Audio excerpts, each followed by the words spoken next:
Mm, ujú.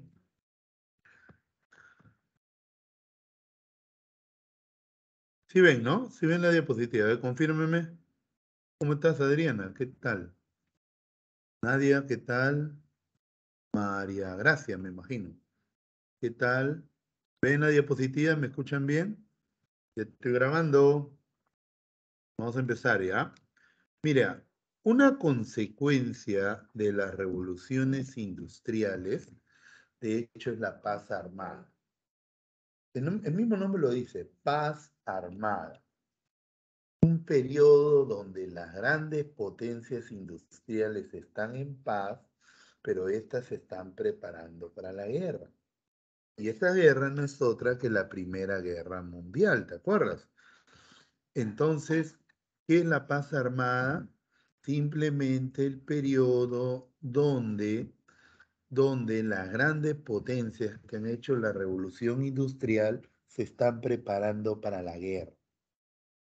Y esa guerra no es otra que la Primera Guerra Mundial. Ahora, pero la pregunta sería, ¿y por qué saben que va a haber una guerra? ¿Por qué se preparan para una guerra, no? ¿Por qué? Allá, mira.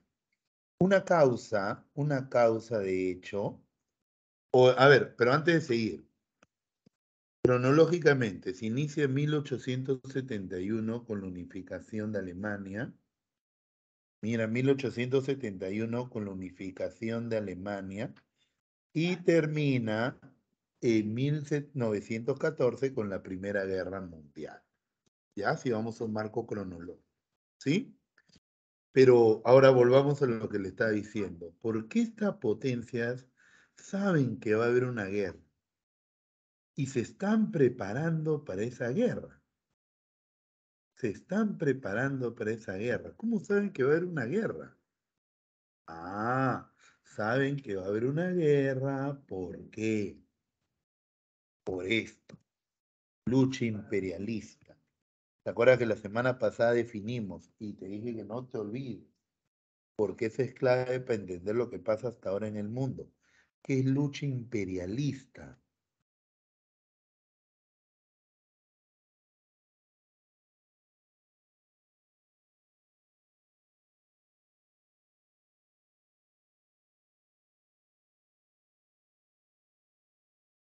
¿Qué es lucha imperialista? A ver,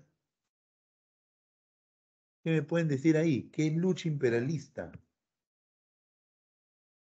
Claro, la rivalidad. ¿Qué tal, César? La rivalidad por el control de fuente de materias primas y mercados. La rivalidad por el control de fuentes, materias primas y mercados. ¿Ya? Entonces, ahí la gran culpable Alemania brille. Muy bien, muy bien, muy bien. Acuérdate, ratito.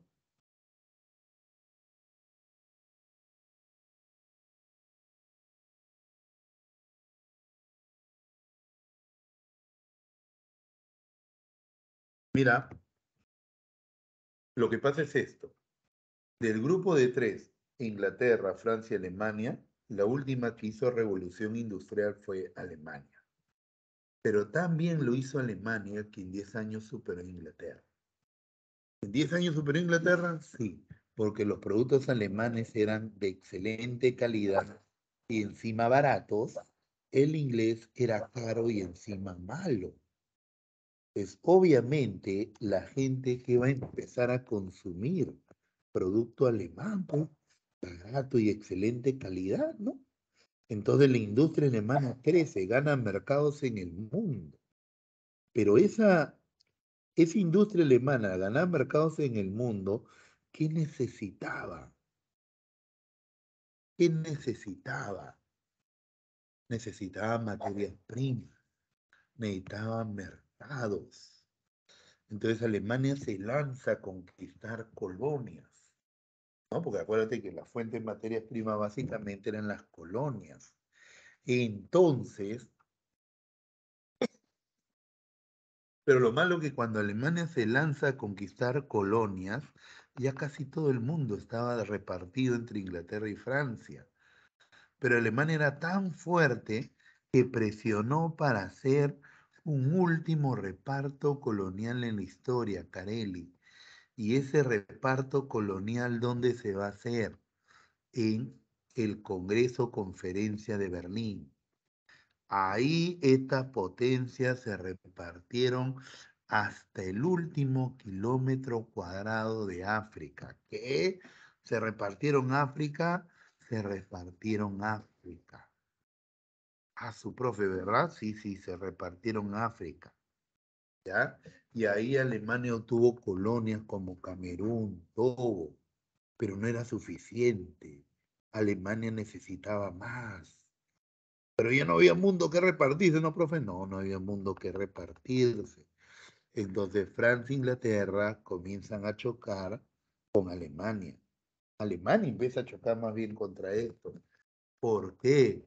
Porque Alemania, ¿qué necesitaba? Materias primas, colonias. Pero Valentina, entonces ahí viene la Primera Guerra Mundial. ¿Te acuerdas? Porque Alemania, Inglaterra y Francia pugnan por el control de qué? De fuente de materias primas, mercados. Ese es un factor. Ahí te das cuenta por qué se dan cuenta que en cualquier momento va a estallar la guerra y se preparan para esa guerra, que no es otra que la Primera Guerra Mundial.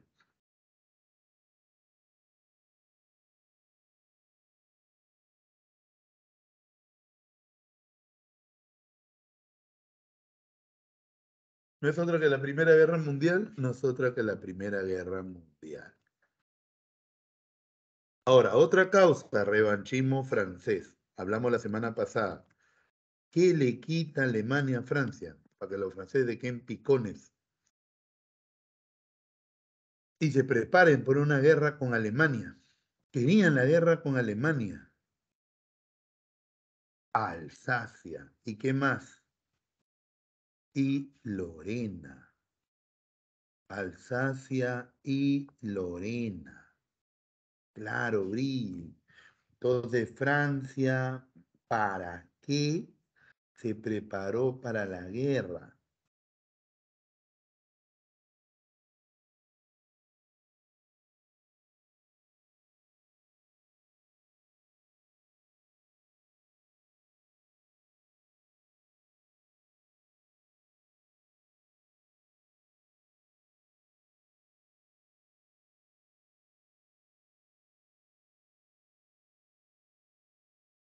Entonces, Francia, ¿por qué se prepara para la guerra en la paz armada? Si te preguntan eso, ¿ah? ¿Por qué Francia se prepara para la guerra en la paz armada? Porque quiere recuperar Alsacia y Lorena. Exacto, César, ya tú eres más específico ahí. Pero está bien, César.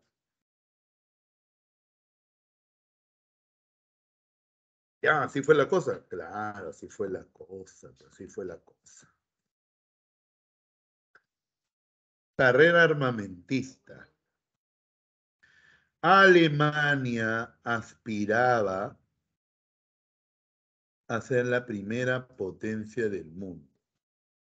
Aspiraba a ser la primera potencia del mundo. Y para lograrlo debía superar ¿a quién? A Inglaterra. Para lograrlo debía superar a Inglaterra. ¿Ya? ¿Así? Sí. Entonces Alemania se lanzó a la carrera armamentista, pues. Pues Alemania debía ser la primera potencia naval del mundo, profe. Claro, entonces se puso a construir una gran flota de alta mar. Primero cruceros, de ahí destructores, de acorazados. ¿Y qué pasó cuando la flota alemana empezó a alcanzar en número a la inglesa? ¿Qué pasó? Uy, los ingleses cómo reaccionan, chicos. Por lógica, si la flota alemana empieza a alcanzar en número a la inglesa, ¿cómo reaccionan los ingleses? Se ponen a construir, ¿qué? Más barcos, ¿sí o no? Entonces, esa es la carrera armamentista, ¿te das cuenta? Esa es la carrera armamentista. Y eso genera a la larga la Primera Guerra Mundial. ¿Ya? Genera a la larga la Primera Guerra Mundial.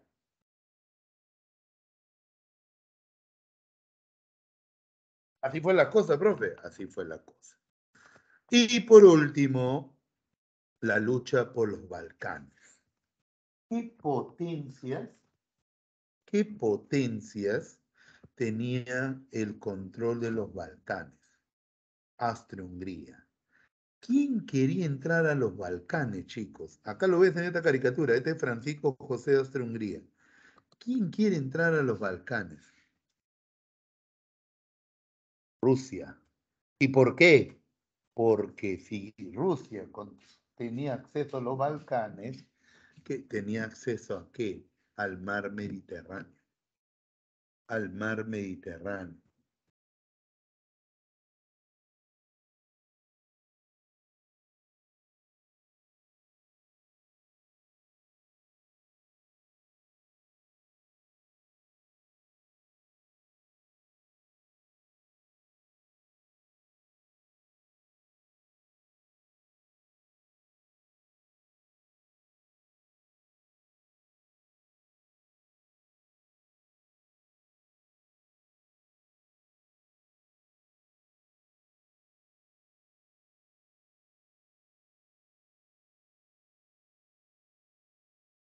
Entonces, para ellos, para los rusos, era indispensable controlar los Balcanes para tener salida al Mediterráneo. Todos estos factores generaron la paz armada. Y por los Balcanes vino la Primera Guerra Mundial. ¿Te acuerdas, César? ¿Por qué por los Balcanes viene la Primera Guerra Mundial?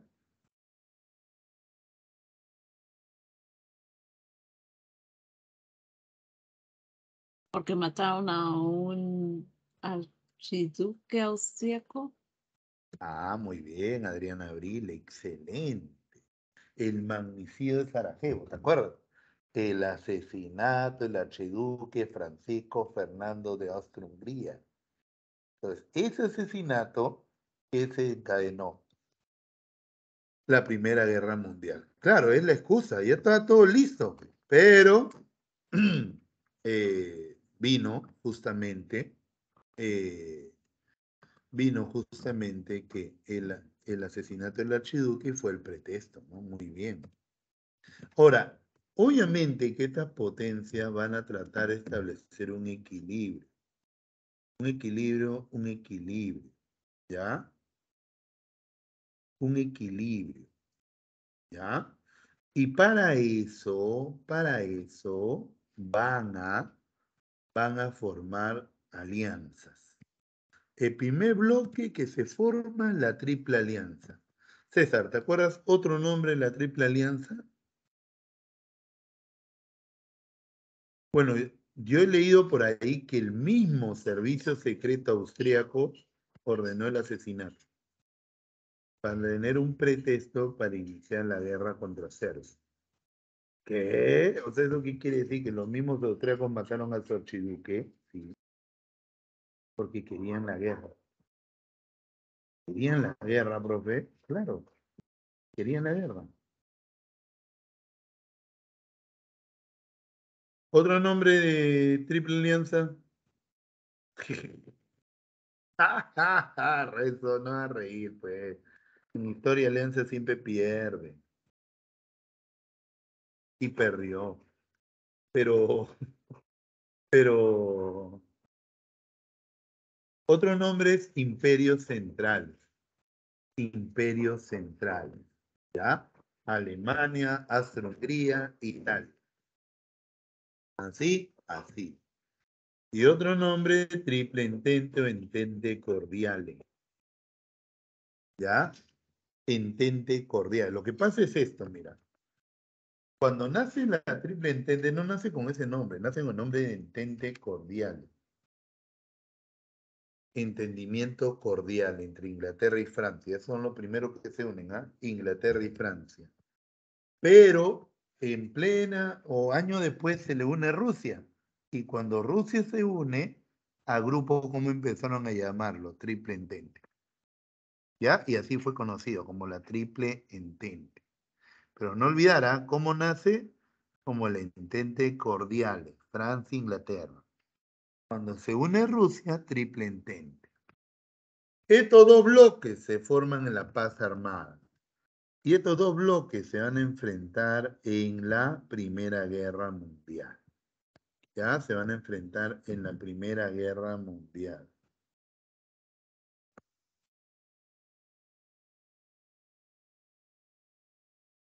Pero, profesor, una pregunta. Dime, hija. Italia no había salido de la alianza, de la Triple Alianza. Claro, claro. Muy buena pregunta, hija. Pero esto es antes que se inicie la Primera Guerra Mundial. En plena guerra, Italia se cambia de bando. ¿Te acuerdas que hablamos de eso? Sí, veo que te acuerdas. Claro, pero ese es en plena guerra. Antes de eso, no. Antes de eso, no.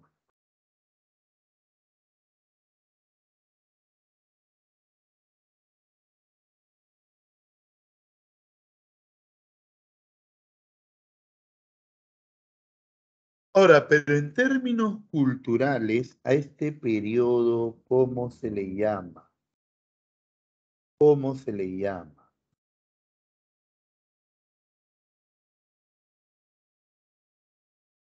¿Cómo se le llama?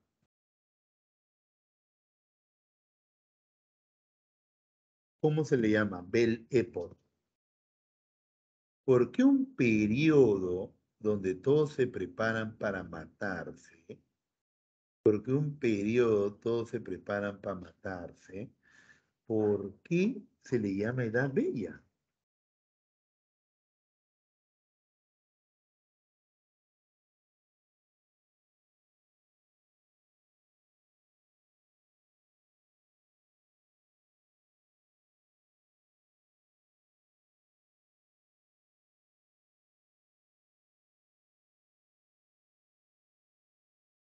Porque este periodo, mira las imágenes, ma, eso te dice todo, pues. ¿Por qué bella época? Mira esas imágenes. Ah, eso sí, César, pero mira esas imágenes. ¿Por qué Edad Bella? Porque es un periodo de esplendor político. Bueno, político no tanto, no metamos la política, pero sí es un periodo de esplendor económico, cultural, científico. Es la época del cinematógrafo, imagínate, imagínate, Valentina, la primera película. No, sí había guerras, ¿ah? Ahorita vamos a ver eso, sí había guerras, pero no chocaban las potencias, no chocaban los bloques. Imagínate, Nadia, la primera película. Nadia, guapa, cuánto tiempo crees que duró la primera película?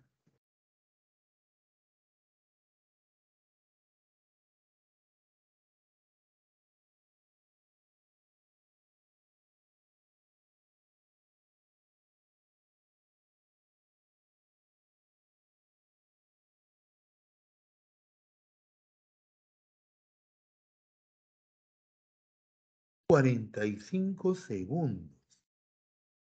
Menos que Metropolitano. 45 segundos. Y fue todo un boom, ¿ah? Fue todo un boom.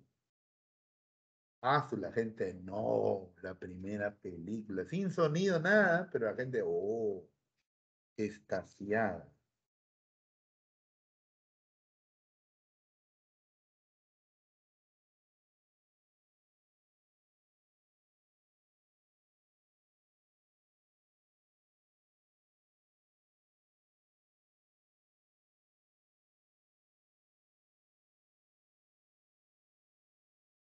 Tienes también la bombilla eléctrica de Tomás Alva Edison, la radio Giordano Marconi, telégrafo de Moore, teléfono de Bell, una serie de inventos que mejoran la vida. Esa imagen del medio es del molino rojo. En francés no sé cómo se pronuncia, pero en castellano molino rojo. El cabaret más famoso de Europa. Todo intelectual iba a París, al molino rojo. a pasar una noche de diversión, trago, humo. ¿Molí? No, pero ¿cómo se pronunciará? Pues eso sí no sé. Pero sí, sí se escribe así. Está bien. Pero todo intelectual iba ahí, Picasso llegó ahí, todos los Lautrec, todos los monstruos de la época iban ahí.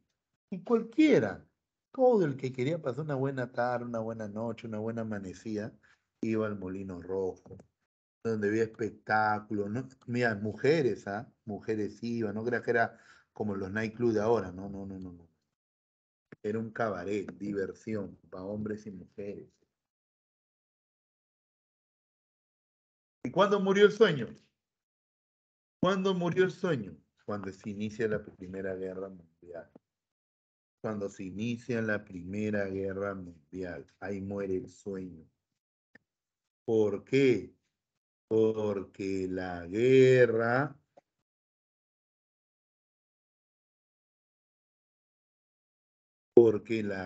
demostró cómo el capitalismo deshumaniza al hombre, cómo el capitalismo hace que el hombre pierda los principios éticos más elementales, todo porque lo que más importa es el cochino dinero.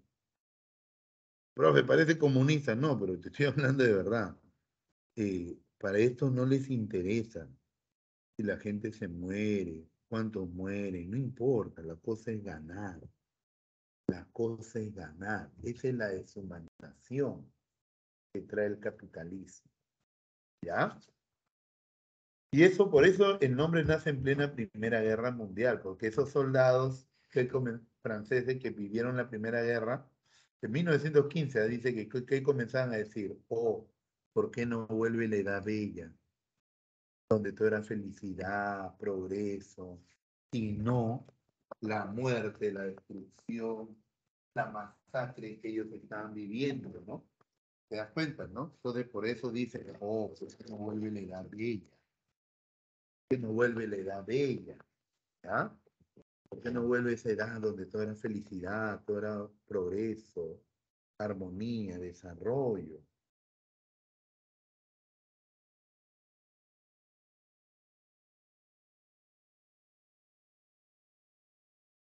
Ah, por esa edad bella, claro, por esa edad bella. Pero hay guerras, ¿ah? Hay, hay guerras, pero no chocan los dos bloques.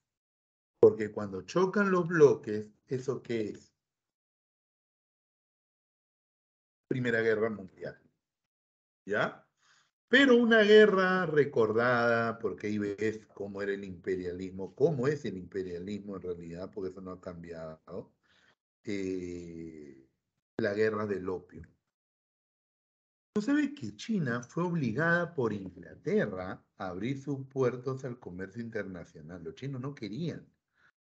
Los chinos no querían saber nada con Europa, pero les obligaron a abrir su comercio, ¿no? Al mundo. Y así se abrió un puerto al comercio internacional, el famoso puerto hasta ahora de China, Shanghái, ¿ya? Pero al principio la balanza comercial favorecía a Inglaterra. ¿Así? Sí, la balanza comercial favorecía a Inglaterra. ¿Por qué? Porque los productos ingleses, o perdón, favorecía a China la balanza comercial, porque China vendía más de lo que le compraba a Inglaterra. O sea, China exportaba más que lo que importaba. Y tú sabes que para que tu balanza comercial sea favorable,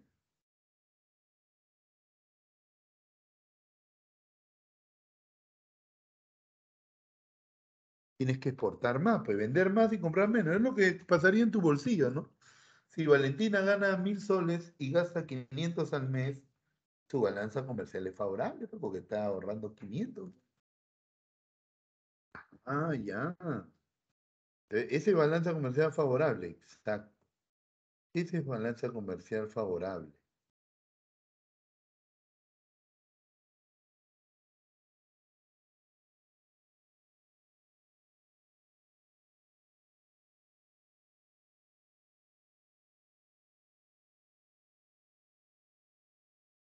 Entonces, ¿qué hicieron los ingleses para invertir la balanza? Ahí sí, fueron malditos. ¿Ah? ¿Qué hicieron los ingleses? Introdujeron el opio como droga en China. Tú sabes que las drogas afectan sobre todo a qué estratos sociales, ¿ah? ¿A qué estratos sociales afectan, ah? ¿A los de abajo o los de arriba, chicos? ¿Los de abajo o los de arriba?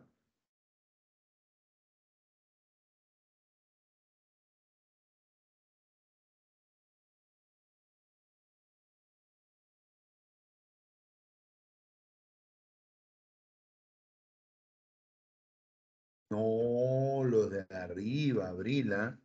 La mayor cantidad de drogadictos siempre lo vas a encontrar en la clase más alta. ¿Qué? Claro, porque la droga cuesta plata. La droga cuesta. Un misio no puede acceder a droga sino más. Ok, profe, ¿verdad? Claro, la droga cuesta. La droga cuesta plata.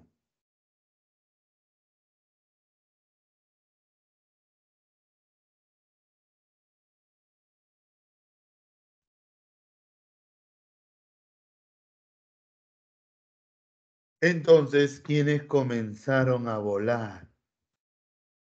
¿Quiénes empezaron a volar?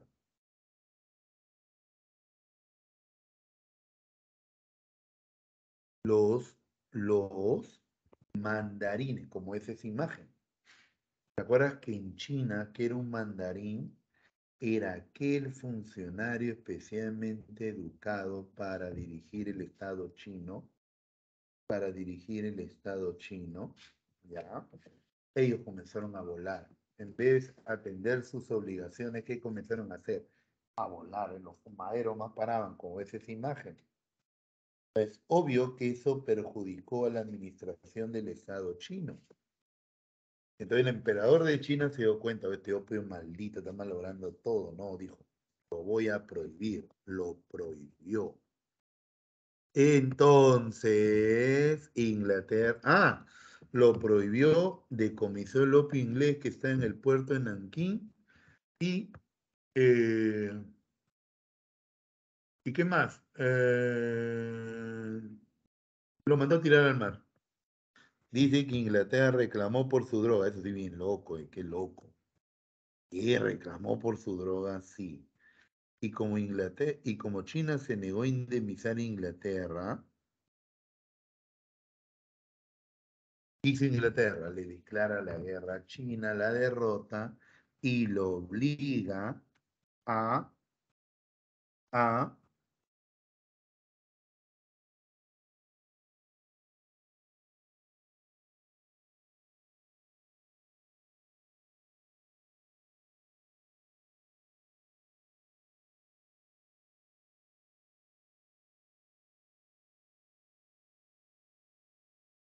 y le firma el Tratado de Nankín, donde China le cede por 150 años a Inglaterra la isla de Hong Kong.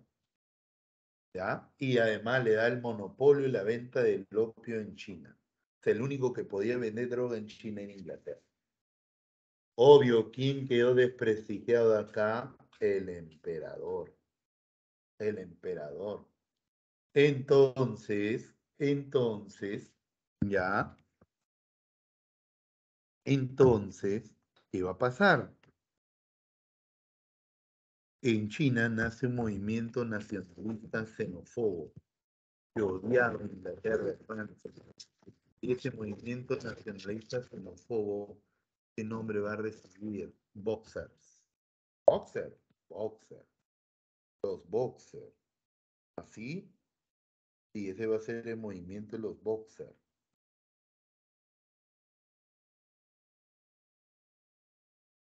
Que odiaban a los extranjeros, proponían limpiar a China de todos los extranjeros, ¿no? Matar, a expulsar de China, matar a todos los extranjeros, y como practicaban artes marciales, a los ingleses le parecían boxeadores.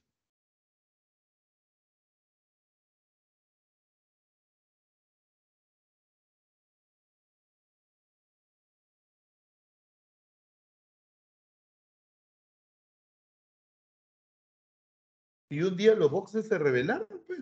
Mataron a todos los extranjeros de China. Dice que Inglaterra, Francia, España, Japón, Rusia, Alemania enviaron ejércitos que aplastaron la rebelión de los boxers y China quedó más unida que nunca. Y la dinastía Manchú más desprestigiada que nunca. Pues en ese contexto que va a estallar la revolución china. Pero ese es un tema más adelante, ¿no? Es un tema más adelante. Otra guerra es la guerra entre España y Estados Unidos. Obvio, Estados Unidos que había hecho su revolución industrial. Entonces, Estados Unidos, ¿qué necesitaba, de hecho, chicos? Materias primas, mercados. Necesitaba materias primas, colonias. Pero no podía mirar Europa porque, o África o Asia, porque ahí ya estaba Europa, ¿no? Entonces miró América, ¿no? Y en América, todavía España tenía algunas colonias. Esta caricatura, ¿ves, no? Está Cuba, ¿no? El tío Sam, que se quiere agarrar a Cuba. Esta es una caricatura, un periódico español, que denuncia la expansión, la ambición imperialista de Estados Unidos, ¿no? Pero Estados Unidos va a mirar a América y vio que España todavía tenía como colonias Cuba y Puerto Rico, en Asia, Filipinas y Guam. Filipinas y Guam, Filipinas y Guam. ¿Ya? Entonces,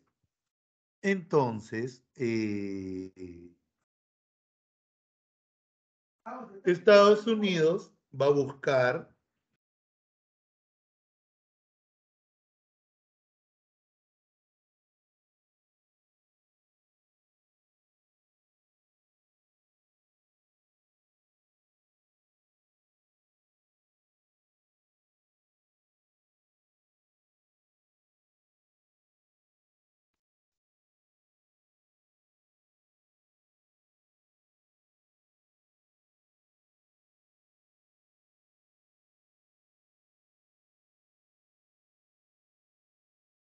Entonces, Estados Unidos va a buscar la guerra con España.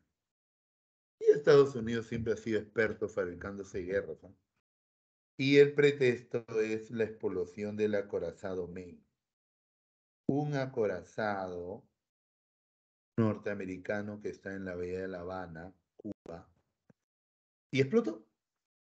Los mismos norteamericanos hicieron explotar su barco, ¿ah? Pero lo usaron de pretexto ¿para qué? Para declararle la guerra a España. Declararle la guerra a España. ¿Ya? A declarar la guerra a España para declararle la guerra a España. ¿Sí? Ah, ya. La derrotaron fácilmente y así España pierde sus últimas colonias en el mundo. En América, Cuba, Puerto Rico, en Asia, Filipinas y Guam. En Asia, Filipinas y Guam.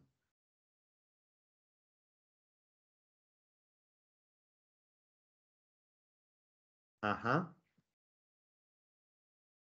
Otra guerra, la guerra Anglo-Boer, la guerra entre colonos holandeses y el Transvaal, y perdón, ingleses y colonos holandeses por el control de una parte de lo que ahora es Sudáfrica. Esa parte era el Orange y el Transvaal. Un segundo, por favor.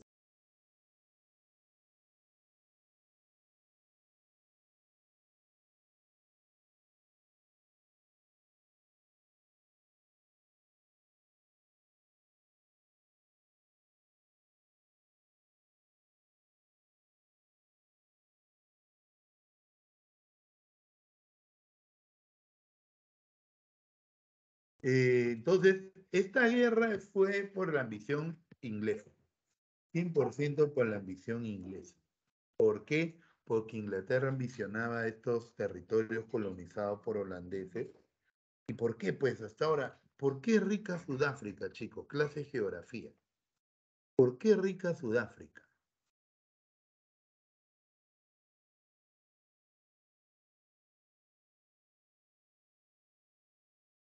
Ah, claro, pues. De hecho que sí, César. ¿Pero qué tiene Sudáfrica que tanto importaba?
Sobre todo dos cosas, diamantes y oro. Acuérdate que Sudáfrica es el primer productor de oro en el mundo y diamantes, tiene hartos diamantes, ¿no? Entonces, por eso Inglaterra ambicionó estas regiones. Y los ingleses derrotaron a los Boer, le quitaron esta, pasaron a dominar esas regiones que ahora son gran parte de Sudáfrica, ¿no? Y una guerra que fue un batacazo, Rusia y Japón. Es como que un batacazo, ¿sabes qué es un batacazo? ¿No? Una victoria inesperada, ¿no? Es como que Alianza le gane a Real Madrid, pues. Eso sería un batacazo. Ah, ¿qué es esto, no? Y la cosa es que Japón, esta guerra nos hace ver a Japón ya como una potencia. Europa comienza a respetar a Japón. ¿Por qué? Lo que pasa es que a Japón le pasó lo mismo que a China.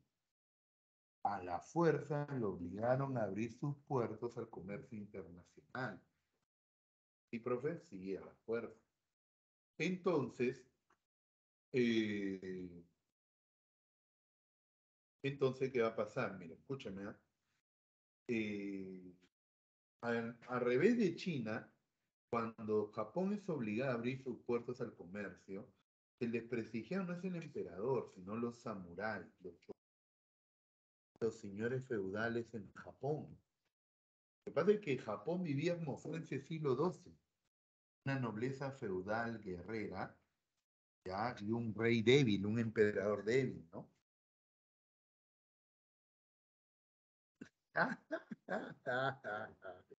Ya, la cosa es que entonces los samuráis quedan desprestigiados, se debilitan.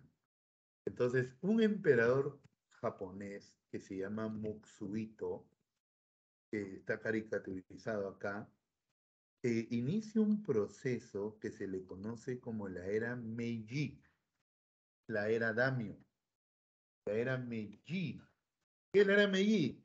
El periodo de Japón se va a occidentalizar, se va a industrializar, se convierte en una potencia industrial. Se convierte en una potencia industrial, se convierte en una potencia industrial. Ya.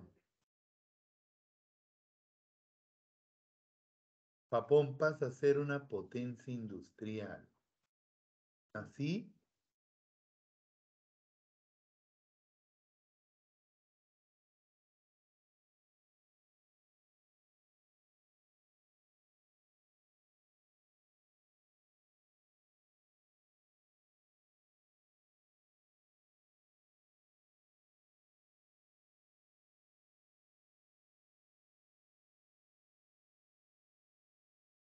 entonces esa era se llama era Meiji, donde Japón se va a occidentalizar, se va a industrializar. ¿Se va a industrializar? Sí, Japón se va a industrializar. ¿ya? Claro que fue un proceso de casi 40 años. Fue al toque, ¿no? Que Japón un año era potencia, no, fue un proceso largo. Pero el resultado se vio en la guerra ruso-japonesa. Se vio en la guerra ruso-japonesa, donde Japón lo humilló, lo obligó a firmar el Tratado de Portsmouth. Y por ese tratado, Japón pasó a controlar Corea y Manchuria. Porque se enfrentaban por el control del Lejano Oriente, sí, y ganó Japón. Y ahí Japón empieza a verse como una potencia. Pero todo esto fue el preámbulo de la Primera Guerra Mundial, cuyas causas son las mismas, son los mismos factores que generaron la paz armada. ¿O verdad, no? La lucha imperialista, claro, la competencia por el control de fuentes de materias primas y mercados. Esta caricatura te lo muestra todo, mira. Esta caricatura se llama China, el pastel de reyes y emperadores. ¿Esta condena quién es esa? Esa viejita que está ahí mirando asada.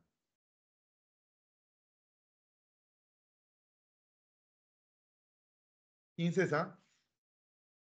¿La sacas o no? Inglaterra. Claro, pero ¿quién es? La reina Victoria.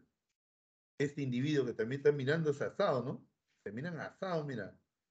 Dime su casco una punta. Tú el toque lo sacas César. ¿Ah? No, no es el zar. Es el Kaiser, Guillermo II de Alemania. Este más bien sería el zar de Rusia, Nicolás II. Marián la libertad francesa y un samurái japonés. Y este sería un oficial de la dinastía manchú que trata de impedir el reparto de China sin éxito. Pero acá se está repartiendo el pastel, ¿verdad? Es el lucha imperialista. Es el lucha imperialista. Francia, ¿por qué va a la guerra? Quiere recuperar Alsacia y Lorena. Rusia, ¿por qué va contra Austria-Hungría? Porque quiere tener acceso a los Balcanes. Solo le agregamos algo, el nacionalismo. ¿Qué nacionalismo? Es Bueno, ahí no está, el sultán turco ahí no está. En la caricatura anterior, sí, ¿no?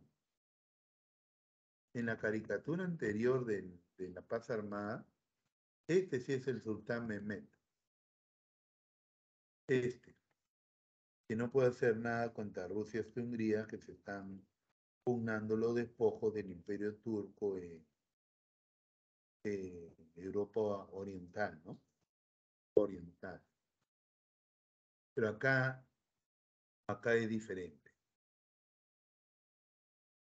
Acuérdate, ese francés, inglés, alemán, que crecieron, vivieron en la paz armada, ¿qué deseaban? ¿Qué deseaban? La guerra. Querían la guerra. Querían que estalle la guerra. ¿Qué querían la guerra, profe? Querían la guerra. Y cuando esta estalló, Europa era una fiesta. ¿Se me escucha abajo? ¿Me escuchan o no? Europa era una fiesta. Europa celebraba, felices iban a la guerra. Felices iban a la guerra, felices, felices, nada de preocupados, no. Por fin estallaba la guerra que tantos años habían esperado. Tantos años que habían esperado, por fin. Al año, como te dije antes, se arrepintieron, porque la guerra, te he dicho, que demuestra cómo el capitalismo deshumaniza al hombre, cómo el capitalismo hace que el hombre pierda los principios éticos más elementales, ¿ya? Y el pretexto, el magnicidio de Sarajevo, ¿no? ¿Qué es el magnicidio de Sarajevo? El asesinato del archiduque Francisco Fernando de Austria-Hungría, que fue asesinado por un estudiante serbio llamado Gavrilo Princip, que pertenecía a la Mano Negra. Que pertenecía a la Mano Negra. ¿Y por qué lo mataron? Como una muestra de rechazo a la dominación de Austria-Hungría sobre Bosnia. Acuérdate que Austria-Hungría dominaba Bosnia y los serbios querían liberar Bosnia del dominio de Austria-Hungría. Entonces, en ese contexto lo matan al archiduque para demostrar el rechazo a la dominación de Austria-Hungría sobre Serbia. Pero eso desencadena la Primera Guerra Mundial. Sí, joven, pero no tenía nada que perder, César. Tenía tuberculosis terminal, igual se iba a morir ya.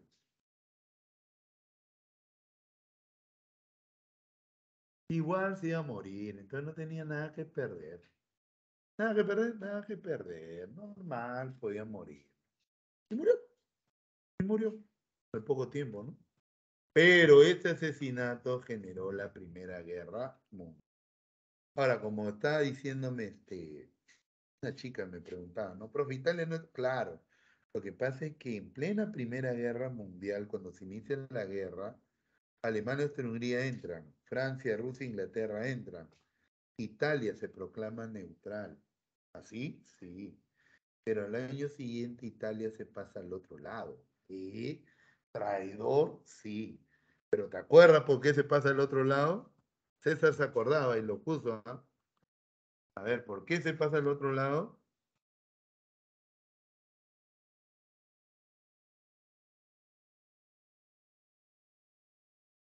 Porque a Italia le ofrecieron colonias, le ofrecieron territorios en Europa.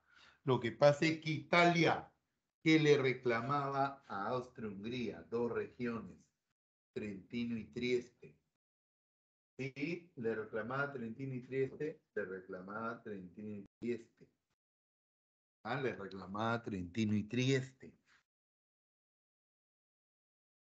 Entonces, en plena guerra, Inglaterra y Francia, ¿qué le ofrecen a Italia? Mira, si peleas con nosotros, al final te damos Trentino y Trieste, ¿ya?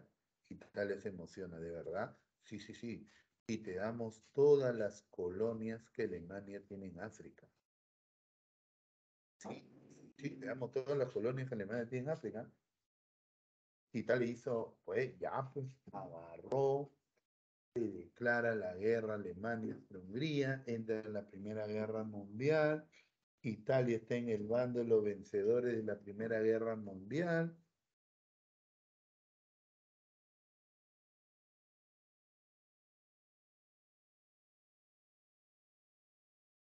Y al final de la guerra, ¿le dieron todo lo que le ofrecieron a Italia? No. Le dieron Trentino y Trieste, eso sí, pero las colonias que Alemania tenía en África, no. Por eso, ¿quién es la engañada de la Primera Guerra Mundial? Italia. Y toda engañada por lo general, ¿qué hace? Odia, ¿sí o no? Maldito, desgraciado.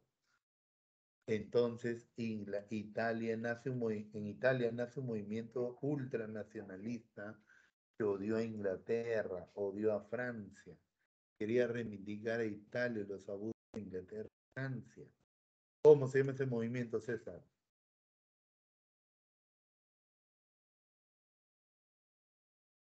¿Cómo se llama ese movimiento, Valentina?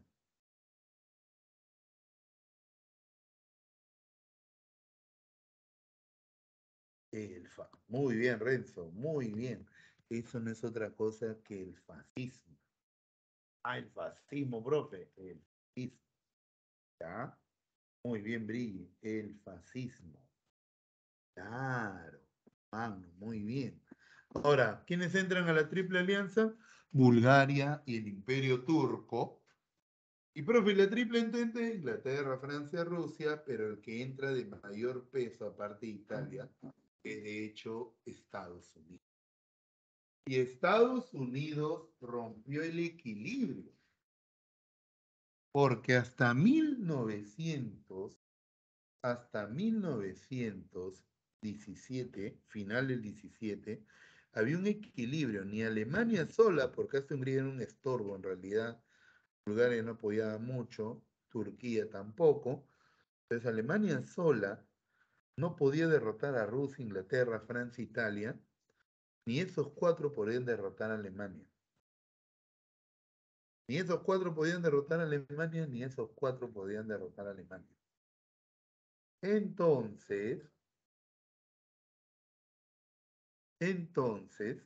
¿quién rompe el equilibrio? Estados Unidos. Y por eso al final, ¿quién gana? La Triple Entente o los aliados, ¿no? Por Estados Unidos. ¿Cómo es, no?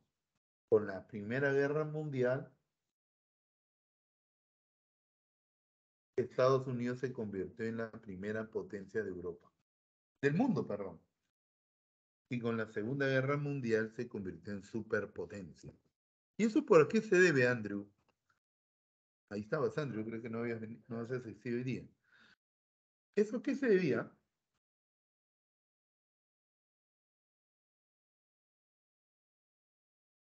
¿Por qué los países de Europa, las potencias europeas, se debilitan y Estados Unidos se fortalece?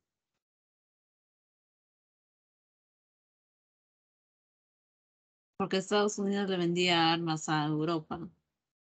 Claro, entonces la guerra que incentivaba la industria, préstamos, muy bien, los deudores se volvieron acreedores y, y además que la infraestructura norteamericana no sufre daño.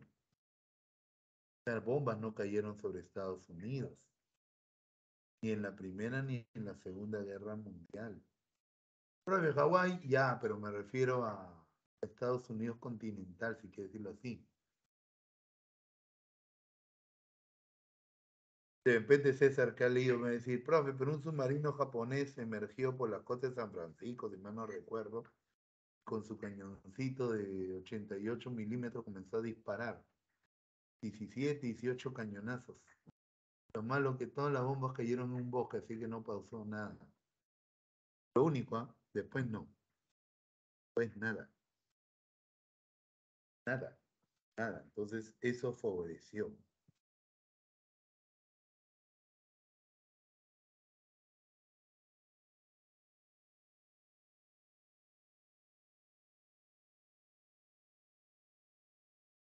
Ahora, si vemos la Primera Guerra Mundial, ¿te acuerdas que hay una primera etapa, la Primera Guerra de Movimientos? Y te acuerdas que eh, Alemania desde 1910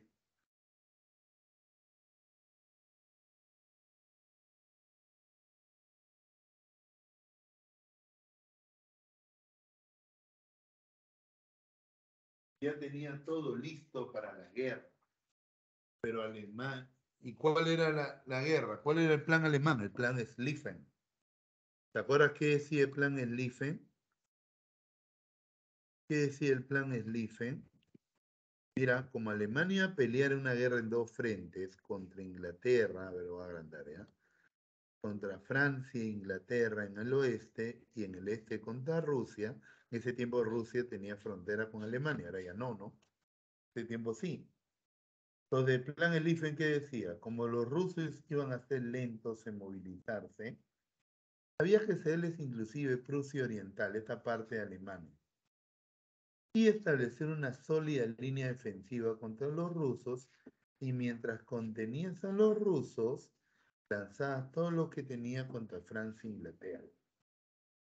Y después, una vez que aniquilabas a Francia e Inglaterra, te volvías y derrotabas a los rusos y ganabas la guerra. Eso decía el plan Schlieffen. Pero para derrotar rápidamente al ejército francés, había que atacarlo por donde menos lo esperaba, su frontera con Bélgica. Porque Bélgica era neutral.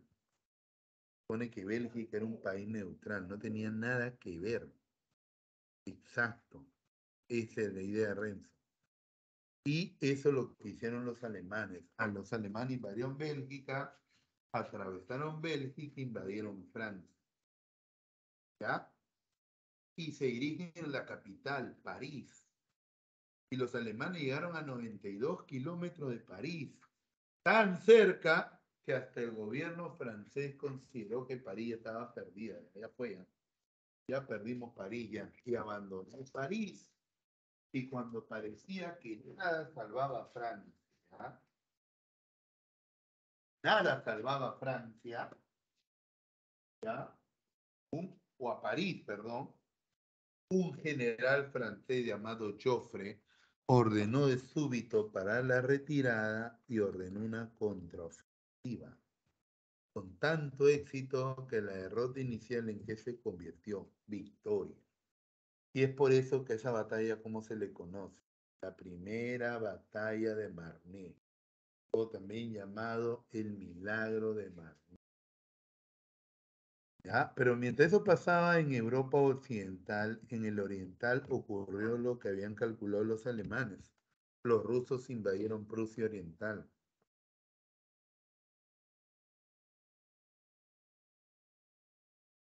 El ejército alemán retrocedió según el plan, pero el mando lo toman dos generales muy agresivos, Hindenburg y Ludendorff, que estudiaron bien el movimiento de los rusos y contraatacaron.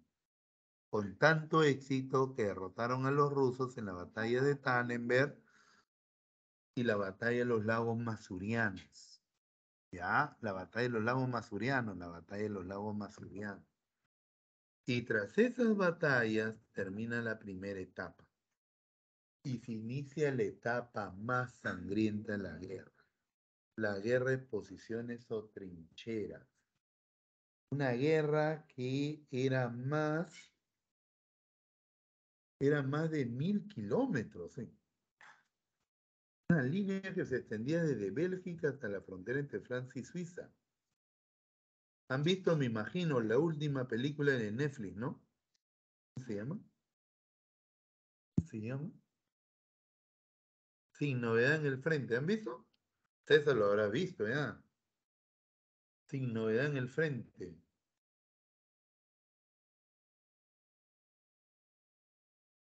No lo ha visto Lady, pero ¿tiene Netflix o no? ¿Tiene Netflix o no?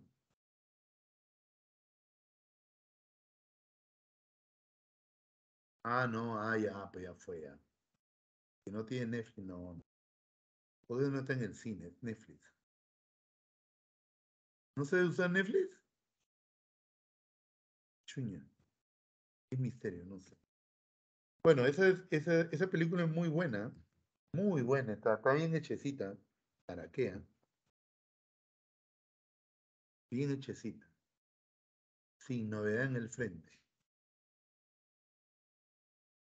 No, no, no, ¿qué es? ¿De acción? ¿De acción? ¿Qué es? Misterio, no sé. Sí, pero todo no sé. Entonces, como ves, si ves la película, el avión de que desaparece, así, que hay una serie de eso, ¿cómo? No sabía que había una serie de eso. Ya, bueno. La cosa es que, como si ves la película, cuando veas la película Renzo, o termine tu serie, eh, la cosa era salir de tu trinchera, correr a la rival, matar a tus enemigos, tomar la trinchera rival. Pero para llegar ahí tenía que sortear ametralladoras, granadas, artillería, una carnicería. Una carnicería. ¿Qué? Una carnicería. ¿Ya? Entonces, entonces, esas batallas eran interminables. Interminables. ¿Ya? Donde ninguno de los dos bandos avanzaban en realidad nada. La guerra se estancó durante 3 años en el frente occidental. Y la masacre, la sangría hacía que la gente odiara más la guerra. Los soldados renegaran de la guerra. Por ejemplo, la batalla de Ypres, donde los alemanes usaron el gas venenoso. El gas venenoso. Acuérdate que los franceses no tenían protección frente al gas venenoso. Una experiencia pero terrible. Y no tenían protección, ¿ah? Las primeras medidas de los franceses fueron, se puede decir, hasta ridículas, ¿no? A los soldados le decían, ponte algodoncito en la nariz, orina un trapo, amárratelo contra la nariz y la cara y eso te va a proteger. Igual moría. De ahí le daban una especie de lente de piscina y una esponja con un químico que tenían que apretárselo contra la boca y la nariz, y se supone que eso los iba a proteger. Igual morían. Igual morían. Hasta que un día encontraron el cadáver de un soldado alemán con su máscara antigás, como ves de todos soldados alemanes, y se dieron cuenta del truco. Claro, pues son las más sangrientas, ¿ves? Entonces, eh, estas batallas no tenían cuándo acabar. Verdún, la pesadilla sangrienta. No es la batalla más sangrienta de la Primera Guerra Mundial, porque la del Somme es la más sangrienta, pero sí quizás la más horrorosa. ¿Por qué? Porque Verdún no tenía ninguna importancia estratégica. Si los alemanes conquistaban Verdún, no ganaban nada en realidad con eso. La idea de los alemanes al atacar Verdún era, era justamente causar la mayor cantidad de bajas posible, matar la mayor cantidad de soldados posible. Por eso le llamaban la machacadora de carne. Duró 3 meses la batalla de Verdún. 3 meses donde no paraban la masacre. No, no, nada, nada, nada, nada. No paraba la masacre. Ahora, paralelo a Verdún, los ingleses, para aliviar a los franceses que están siendo atacados en Verdún, paralelo a Verdún, los ingleses atacan las trincheras alemanas en el Somme. Y esa sí es la batalla más sangrienta de la Primera Guerra Mundial. Más de casi 1 millón de bajas, ¿ah? No, perdón, casi 900.000 muertos, muertos. Para los ingleses fue traumática. ¿Por qué? Porque en Inglaterra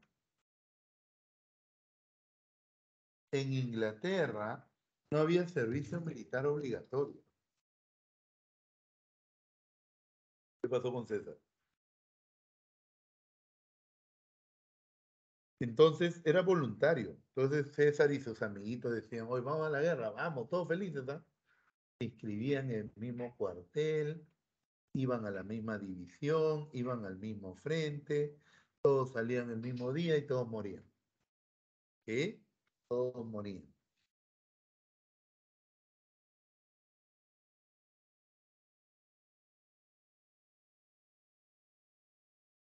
Y sí, morían juntos. Es por eso que en Inglaterra barrios enteros estaban de luto, porque uno de los suyos se había muerto en la batalla. Una batalla que es muy recordada porque ahí los ingleses hacen debutar al tanque.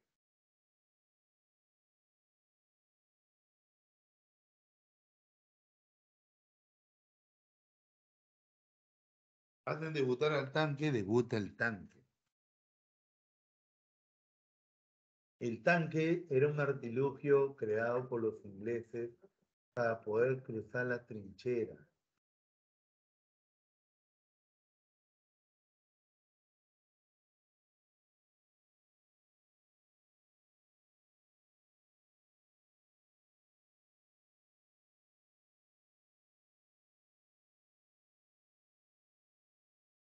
Sí, pero no, no fue importante. ¿Por qué? Porque los primeros tanques eran muy lentos. 3 kilómetros por hora. Nada más, nada más, nada más, nada más. 18 toneladas. Pero claro, impresionaron cuando aparecieron, ¿no? Como también impresionó la aviación. Aunque claro, las primeras batallas aéreas en realidad eran muy sencillas, ¿no? Los aviones eran tan ligeros que no soportaban una ametralladora. Que no, no. La única arma que llevaba un soldado, un piloto, era su pistola. Disparaba y se le daba a alguien bacán, si no, ya fue, ¿no? ¿Ya? De ahí los aviones fueron mejorando. Ay, ¿por qué eso era la aviación entonces? Fotos aéreas. Los generales pedían más y más fotos aéreas, porque a través de las fotos, ¿qué podían ver? Cómo estaba diseminado, organizado el ejército enemigo. Todo están sus almacenes, todo, y podían planificar. Ya después los motores mejoran y ya un avión podía soportar una persona y una ametralladora y empezaron las batallas aéreas. ¿Ya? Pero hay un francés, Roland Garros, que se le ocurrió algo, colocar la ametralladora en la nariz de su avión, ¿no? Pero había un problema, que cada 9 balas, una chocaba con la hélice. Y si Roland Garros destruía su hélice, se estrellaba, ¿sí o no? Entonces quiso, lo blindó. 9 balas pasaban, una se quedaba.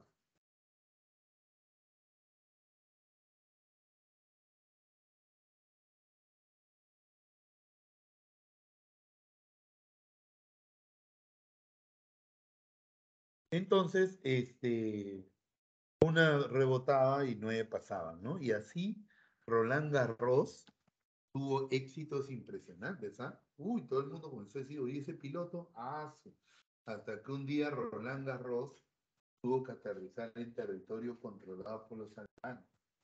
Y los alemanes vieron su obra, ¿no? Oh, y justo lo que tú has mencionado, Renzo, llaman a un ingeniero holandés Fokker. Dicen, oye, Fokker, ¿sabes qué? Mira este avión. Ok, quiero que lo mejores. ¿Y Fokker qué hizo? Sincronizó la cadencia de tiro de la ametralladora con ¿qué? Rotación de la hélice. Pues ni una bala ya chocaba con la hélice.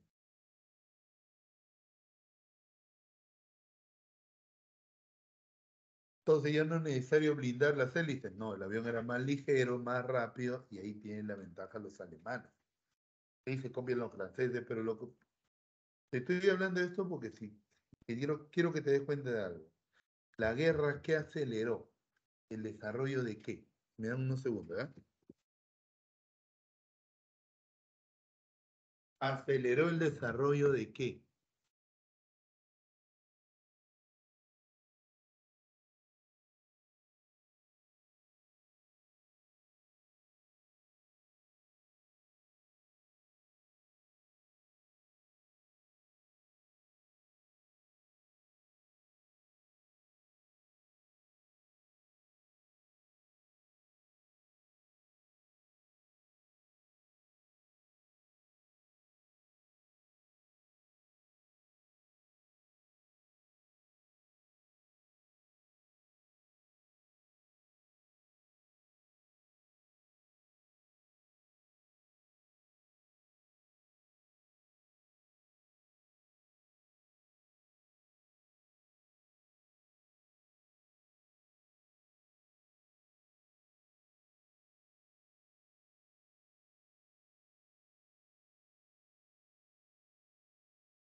Ya.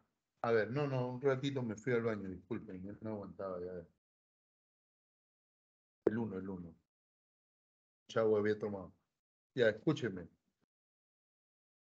De hecho, esto te demuestra que la guerra hizo avanzar la tecnología como no hubiera avanzado en otras circunstancias. La necesidad de ganar obligaba a innovar. ¿Te das cuenta? Obligaba a innovar. Entonces se dice que las guerras mundiales hicieron avanzar la tecnología lo que hubiera demorado por lo menos 200 años normalmente, ¿no? Por ejemplo, eso también lo ves en la vacuna, ¿no? Si te das cuenta. Como nunca en el mundo se hizo una vacuna tan rápido, en un año. Uno, la tecnología ha avanzado, ¿no? Mira, la necesidad, ¿no? De parar esta pandemia. Ya podemos decir que hemos sobrevivido, ¿no? Podemos decir que hemos sobrevivido. Este, hizo que estos científicos crearan una vacuna tan rápido. Por eso muchos dudaban, ¿no? Hoy estará buena, de acá 2 años te va a salir otro brazo, dicen, no sé. Pero funciona, ¿no? Porque ha parado la pandemia. Funciona. El virus sigue, ¿no? Pero no te va a matar. Aunque va a venir una vacuna nueva, ¿no? Que va contra el virus antiguo y el virus el mutado, ¿no? Bueno, ya veremos qué pasa, ¿no? Pero también se peleaba en el mar. Y ahí Inglaterra tenía una ventaja, que era la primera potencia naval del mundo. ¿Ya? Y eso le va a permitir a Inglaterra establecer un bloqueo naval contra Alemania. ¿Un bloqueo naval contra Alemania? Sí. Como ves este mapa, pues. Este es el bloqueo naval. Toda la flota inglesa se controla esta zona. No impidiendo que cualquier barco con suministros llegara a puertos alemanes. Así, sí, esa es la idea. Ahora, Alemania, ¿cómo responde a eso? Hay combates. Combate de Coronel frente a las costas de Chile, victoria alemana, combate en las Malvinas frente a las costas de Argentina, ganó Inglaterra, pero el combate más grande es el combate de Jutlandia.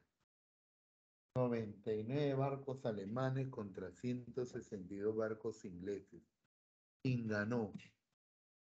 Ninguno de los dos, porque ni los alemanes pudieron romper ese bloqueo naval, ni los ingleses pudieron hundir esa flota que tanto les preocupaba, ¿no? Entonces Alemania decidió cambiar de táctica, pues. Decretó la guerra submarina sin restricciones contra Inglaterra. Guerra submarina sin restricciones contra Inglaterra. Alemania amenazó con hundir todo barco que se dirigiera a Inglaterra, sea de país en guerra, país neutral, todo, ¿ya? Y así los alemanes hundieron cientos de barcos, entre ellos un peruano, el Orto.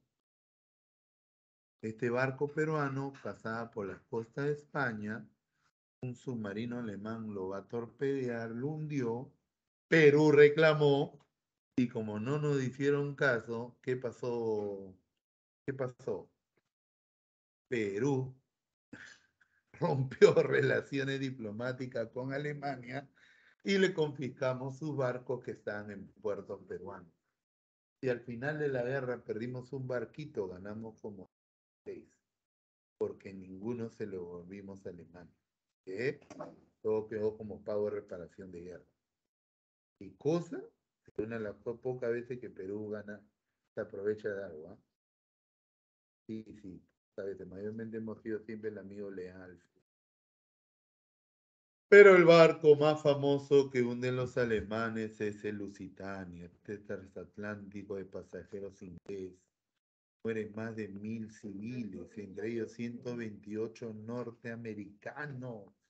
Entonces fue el pretexto para que Estados Unidos metiera su cuchara en la Primera Guerra Mundial. ¿Así, profe? Sí. Ah, sí. Ahora, eso fue en 1915, cuando Estados Unidos protesta, ¿qué hace Alemania? ¿Qué hace Alemania? Suspende la guerra submarina sin restricciones. No quiere darle un pretexto a Estados Unidos de entrar a la guerra. Pero ¿qué pasó en 1917? Ya el bloqueo naval inglés hacía estragos en la economía alemana. Entonces los alemanes pensaron, si vamos a perder la guerra, hay que usar todo lo que tenemos. Hay que usar todo lo que tenemos. Entonces, ¿qué hace Estados Unidos? ¿Qué hace Alemania? Reinicia la guerra submarina sin restricciones.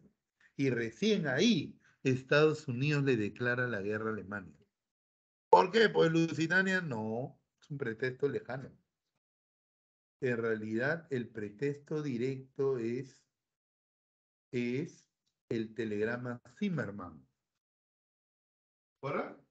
Este telegrama que los ingleses interceptaron y le mostraron a los norteamericanos.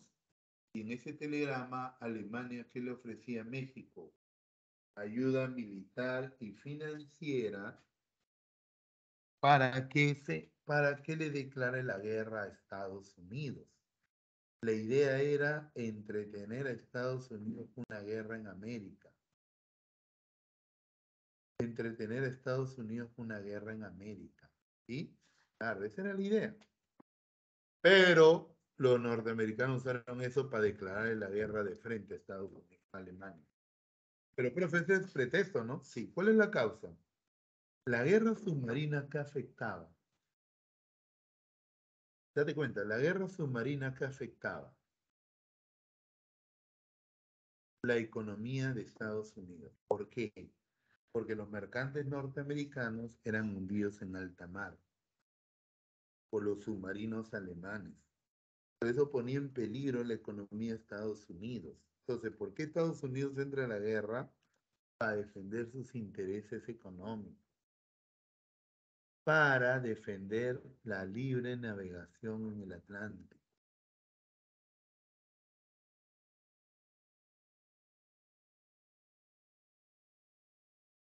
Claro, no te confundas con la primera.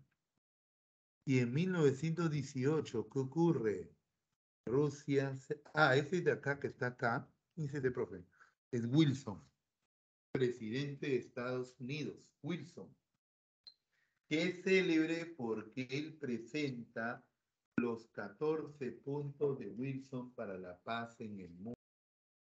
Según Wilson, si se respetan esos 14 puntos, no tenía por qué estallar la guerra entre Estados Unidos, una nueva guerra mundial. Y en base a los 14 puntos de Wilson, ¿qué se redactó? El Tratado de Versalles. El Tratado de Versalles. Muy bien, César, muy bien. Ahora, pero en 1918 Rusia se retira de la guerra cuando firma con Alemania el Tratado Brest-Litovsk. ¿Y por qué Rusia se retira de la guerra? Por la Revolución Rusa, que vamos a hablar la otra semana. Por la Revolución Rusa. Por eso se retira. Ya, por eso se retira. Allá, por eso se retira, claro. Entonces, chicos, cuando se retira Rusia, se liberan 2 millones soldados de la Triple Alianza. Y de hecho, Alemania, ¿qué hace con esos 2 millones de soldados adicionales? Lo traslada al frente occidental. Y Alemania se prepara para su última gran ofensiva. Si no ganaba ahí, perdía la Segunda Guerra Mundial. La perdió. Y esa es la segunda batalla de Marne. Alemania quema lo último que tenía, lanzaron su gran ofensiva. Y también las apresuran, ¿por qué? Porque ¿quién estaba llegando a Europa? Estados Unidos. Y el soldado norteamericano, al revés del francés, inglés, alemán, que estaban hartos de la guerra, el ruso también, estaban hartos de la guerra, querían que la guerra acabara de una vez por todas. ¿Ah? En cambio, el norteamericano ya con ganas de pelear, motivado. ¿Y verdad, profe? Claro, ya con ganas de pelear. Ganas de pelear. ¿Ya? Entonces, obviamente que eso iba a generar un desequilibrio. Es por eso que Alemania lanza su última ofensiva, pero es frenada en la segunda batalla de Marne. Y tras esa batalla, ingleses, franceses, norteamericanos se preparan para invadir Alemania, pero eso no va a ocurrir, porque Alemania quedó a firmar el armisticio. ¿Te acuerdas, César, qué es un armisticio? ¿Qué es un armisticio?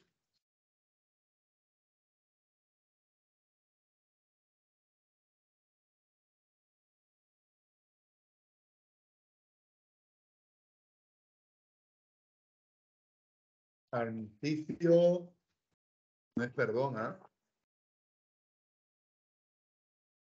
Armisticio es cuando, cuando un alto fuego para la guerra. Para, no la guerra tanto, sino para las acciones militares.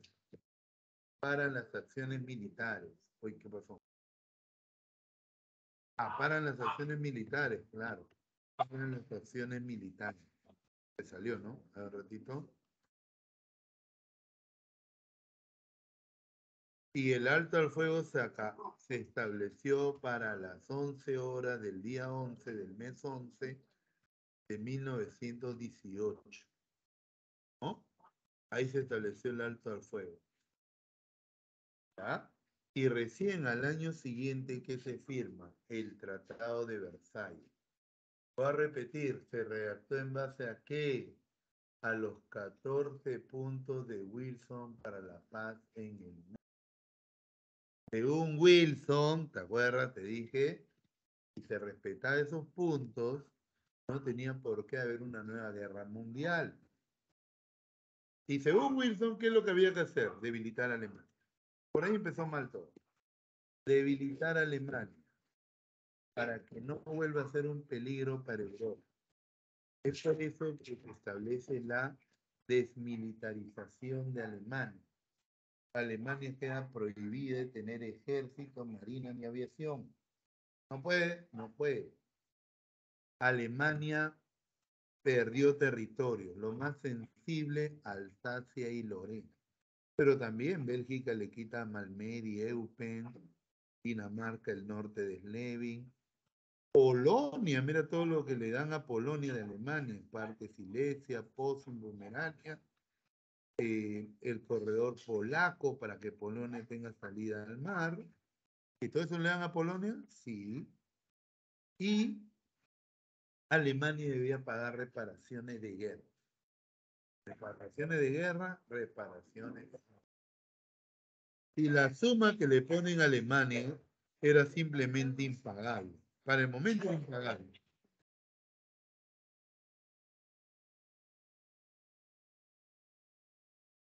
Era impagable. Y Alemania no iba a pagar. Recién pagó el 2012, ¿no? 2012, 2013, hace no mucho. Pero estas condiciones que generaron en los alemanes, odio, rechazo, el deseo de revancha. ¿Quién canalizó ese sentimiento? Hitler.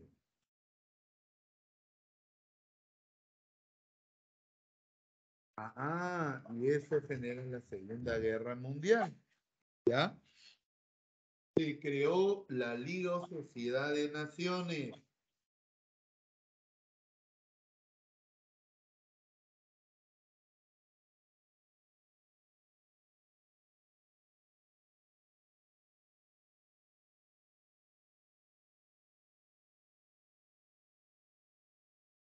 La Liga o Sociedad de Naciones. ¿Ya? Liga o Sociedad de Naciones. No te olvides que era esto. Un organismo supranacional que nació con un objetivo bien claro. Velar por la paz del mundo. evitar las guerras, ¿no? Esa es la idea de Wilson. Era un organismo supranacional que velara por la paz en el mundo. Lo malo es que cuando se creó, el país más fuerte, no lo integró. Porque simplemente en su congreso dijo no. ¿Qué? No. A pesar que había sido promotora, Estados Unidos. Entonces, la Liga de Naciones nunca tuvo la fuerza para imponer sus resoluciones y al final fracasó. Por eso, tras la Segunda Guerra Mundial, se lo reemplazó la ONU. Ahora, como consecuencias, de hecho, surgen dos nuevas potencias, Estados Unidos y Japón. Ya nace la URSS, la Unión Soviética, el primer estado comunista en la historia. ¿Sí? Nace el fascismo. ¿A qué movimiento que va a surgir para luchar contra el comunismo? Caen las grandes dinastías de Europa, los Romanov en Rusia, los Habsburgo en Austria, los Hohenzollern en Alemania, ¿ya? Los Hohenzollern en Alemania, ¿ah? Ya, están esas grandes dinastías, sí. ¿Ah? El imperio austrohúngaro se divide, y acá lo ves, ¿no? Mira, el imperio austrohúngaro era todo esto, ¿no? ¿Qué pasó después? Mira, Austria, Hungría, parte del imperio austrohúngaro se une a Serbia, que nace Yugoslavia, otro país que surge, Checoslovaquia. Ah, mira, ves, se divide el imperio austrohúngaro, sí. Y como cuando Rusia se retira en la guerra, le cede territorios a Alemania. Pero obvio, Alemania perdió, esos territorios no se lo vuelven a Rusia, porque ahora Rusia era comunista, ¿no? Se crean lo que ellos llamaron un cordón sanitario, estados tapón, que frenaran el avance del comunismo. Finlandia, Estonia, Letonia, Lituania, Polonia. Para eso se crearon esos estados, como una barrera, como una... ellos lo llamaron cordón sanitario, que separara Europa Occidental de la Unión Soviética y así evitar la influencia del comunismo. ¿Sí? A ver, la 1, ¿cuál sería?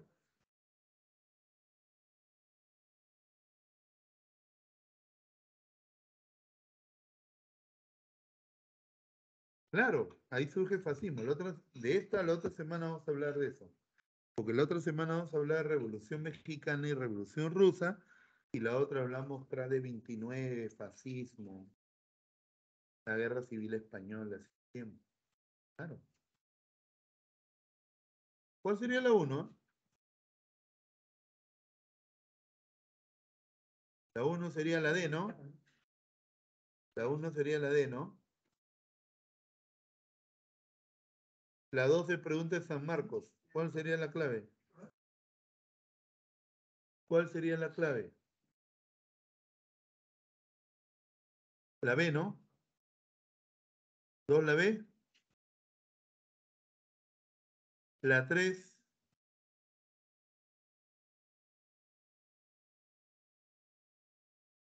¿Qué te dije que se hace en el Congreso de Berlín? Se reparte en África, ¿sí o no? Sería la A, ¿sí o no?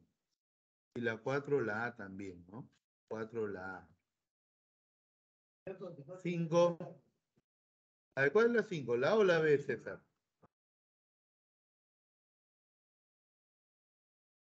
¿Cuál sería la 5? ¿La A o la B? A ver, un ratito, se ha salido.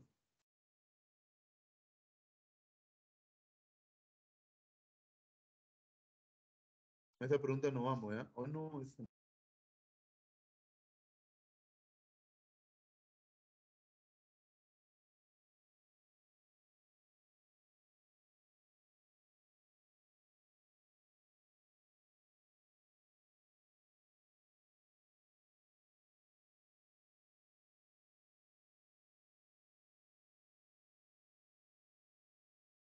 Ya, ¿cuál sería la 5, chicos?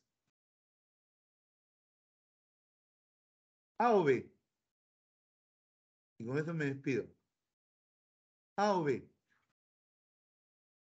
Habla César. ¿A o B?